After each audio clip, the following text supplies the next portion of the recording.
नमस्कार दोस्तों, राहुल गांधी आज पिलखना गांव में हाथरस के पिलखना गांव में जा करके उन परिवारों से मुलाकात की। पिलखना गांव के 4-5 परिवारों से मुलाकात की और उन्हें ढांढस बंधाया। और एक सबसे बड़ी न्यूज एबीपी न्यूज की तरफ से एक खबर आ रही है कि एक ही परिवार के 2 बहुएं एक बाबा को ढोंगी बता रही है और एक बाबा को ढोंगी नहीं बोल रही है। एक बहू है जिसकी मां खो गई है उस भगदड़ के दौरान, जिसकी मां की मृत्यु हो गई है। वो बहू बता रही है कि नहीं, वो भगदड़ में मां जो मेरी मरी है, जब मैं अपनी मां को ढूंढने गई तो वहां पे जो सेवादार लोग हैं वो हमको हटा दिए, भगा दिए, बाबा से मिलने नहीं दिए। और सबसे बड़ा सवाल उनका ये है दोस्तों कि वो जब बोल रही थी कि अगर धरती पर वो प्रलय ला सकते हैं तो भीड़ को काबू क्यों नहीं कर पाए, वो अपने सेवकों को, अपने भक्तों को जान क्यों नहीं बचा पाए। सबसे बड़ा सवाल दोस्तों। आप इससे पहले भी जाती रही हैं? नहीं, मैं पहली बार गई थी। ज्योति। आपका क्या नाम? गुड़िया। इसी परिवार से हैं मतलब? हाँ।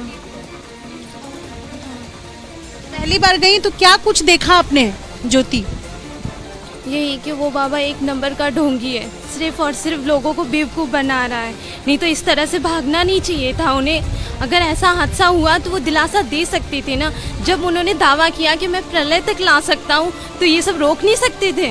मैं समझना भी चाहती हूँ कि सत्संग में उन्होंने क्या कुछ कहा कि वो प्रलय ला सकते हैं। हाँ, मैंने उनकी काफ़ी वीडियो भी देखी है। मैं उन पर भरोसा नहीं करती, लेकिन मेरे ससुराल वाले मानते हैं, इसलिए मुझे मानना पड़ा। लेकिन वहाँ जाकर ना मुझे पूरी तरह से यकीन हो गया कि एक नंबर के। पिलखना गांव की सबसे बड़ा सवाल है दोस्तों, एक बहू का सवाल है, एक पीड़िता का सवाल है। पिलखना गांव की वो 2 बहुएं, एक जो बाबा को ढोंगी बता रही है और ये तक भी बोल दी है कि अगर वो बाबा के अंदर शक्ति थी, दिव्य शक्ति थी, तो क्यों नहीं वो अपने भक्तों की रक्षा कर पाए। और दूसरी तरफ खबर ये आ रही है कि जो पुलिस 1 लाख रुपए इनाम घोषित कर रही है वेद प्रकाश को पकड़ कर लाने की, पुलिस नाकाम रही वेद प्रकाश को पकड़ने में। और दूसरी तरफ जो बाबा की तरफ से जो वकील तैयार हैं, जो उनकी तरफ से वकील खड़े हैं उनका केस लड़ने के लिए, वो सीधे बोल रहे हैं कि वेद प्रकाश का तबीयत ठीक नहीं है, वो हार्ट के पेशेंट है, जब वो ठीक हो जाएंगे तो वो अपने आप पेशी आ जाएंगी, मतलब वो खुद को पेश कर देंगे। लेकिन दोस्तों सबसे बड़ी सवाल है जनता की कि अगर वो बाबा ढोंगी नहीं है, अंतर्यामी है, सब कुछ उनके अंदर है, दिव्य की शक्ति है, तो वो अपने भक्तों की रक्षा क्यों नहीं कर पाए। उस पीड़िता का सवाल है, सिर्फ एक ही पीड़िता नहीं, ऐसे न जाने कितने लोग हैं जो सवाल कर रहे हैं अपने उन बाबा से, उस जनता की तरफ से। दोस्तों आपको नहीं लगता है घटना को हुए 2 से 3 दिन पूरे हो चुके हैं, लेकिन बाबा का अभी तक पता नहीं चल रहा है। जो आयोजन करवाए थे, जो आयोजक थे वेद प्रकाश, उनका भी पता नहीं चल रहा है। पुलिस उनके ऊपर इनाम घोषित कर दी है। दोस्तों इनाम गुंडों के ऊपर घोषित किया जाता है कि अगर जो इस गुंडे को पकड़ के लाएगा उनको 1,50,000 रुपये या फिर कुछ भी इनाम दिया जाएगा। लेकिन यहाँ पे भक्तों को पकड़ने के लिए पुलिस कानून इनाम दे रही है कि उन व्यक्ति को पकड़ के लाइए, वेद प्रकाश को पकड़ के लाइए, 1 लाख रुपए इनाम मिलेगा। दोस्तों मैं बता देना चाहता हूँ, आपको क्या लगता है बाबा को एक बार आकर नहीं बता देना चाहिए या फिर स्टेटमेंट नहीं देना चाहिए कि दोस्तों ये भगदड़ मैंने नहीं करवाया है या फिर हो गया है या फिर ऐसे वैसे या फिर कुछ भी। एक सादे खोरे पन्ने पे उन्होंने एक स्टेटमेंट दिया है कि जितने भी मृतक हैं उनको हम मुआवजा देंगे वगैरह वगैरह, चाहे जो भी। बाबा को सामने आकर बोलने में क्या प्रॉब्लम है? अगर वो बाबा हैं, अंतर्यामी हैं, तो उनको सामने आकर बोलना चाहिए। दोस्तों राहुल गांधी सांसद बनने के बाद पहली बार हाथरस गए, जो कि पहला उनका दौरा था सांसद बनने के बाद।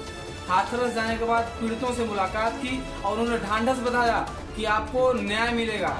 और बाबा फरार चल रहा है, इसकी जांच पड़ताल किस तरह से उत्तर प्रदेश सरकार कर रही है या फिर उत्तर प्रदेश सरकार उनको बचाया जा रहा है उत्तर प्रदेश की सरकार तरफ से, ये समझ में नहीं आ रहा। दोस्तों जनता का सवाल है, जो पीड़ित लोग हैं उनका सवाल है कि बाबा क्यों फरार चल रहे हैं। अगर बाबा अंतर्यामी है तो वो क्यों नहीं अपनी पब्लिक की, अपने भक्तों की रक्षा क्यों नहीं कर पाए।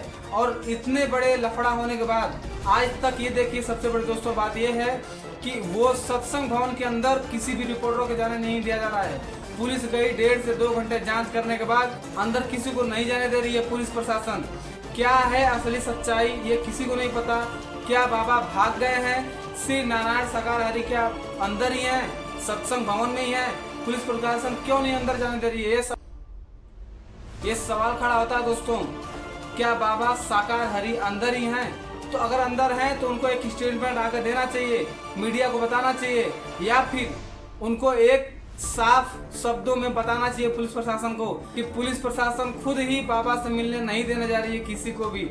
आप पुलिस प्रशासन 1.5 घंटे की छानबीन के बाद बाहर आती है तो बोलती है कि हमें कुछ नहीं पता है, बाबा लापता है, बाबा सत्संग भवन के अंदर नहीं है, उस महल में नहीं, उस कुटिया में नहीं है। ग्राउंड लेवल पे जो लोग रिपोर्टिंग करने जा रहे हैं उनको सिर्फ बाहर ही बाहर रिपोर्टिंग करने दिया जा रहा है। सबसे पहले इस चीज को आप देखिए दोस्तों, एक बहू जो कि उस बाबा को ढोंगी बता रही है और एक बहू अपने बाबा को ढोंगी नहीं बता रही है, बोल रही है कि मैं तो बहुत पहले से जा रही हूँ, ये बाबा ढोंगी नहीं है। लेकिन दूसरी तरफ उनके घर में ही एक और बहू है जो कि बोल रही है वो बाबा ढोंगी है। मैं दोस्तों बता देना चाहता हूँ कि अगर बाबा ढोंगी नहीं है, बाबा सच्चे हैं, बाबा अगर सच में बाबा हैं तो बाबा को, श्री नारायण हरि साकार को सामने आकर एक स्टेटमेंट देना चाहिए कि ये जो भी हुआ इसके जिम्मेदार मैं हूं, या फिर जो भी बात है उनको एक स्टेटमेंट देना चाहिए। बाकी जो भी अपडेट आती रहेंगे दोस्तों, मैं इसी तरह आपको हमेशा लेकर के अपने चैनल पे आता रहूंगा। अगर चैनल पे आप नए हैं तो चैनल को सब्सक्राइब करके वीडियो को दोस्तों में शेयर कर दीजिएगा। फिर एक मिलते हैं दूसरे मिनट, तब तक के लिए जय हिंद, वंदे मातरम।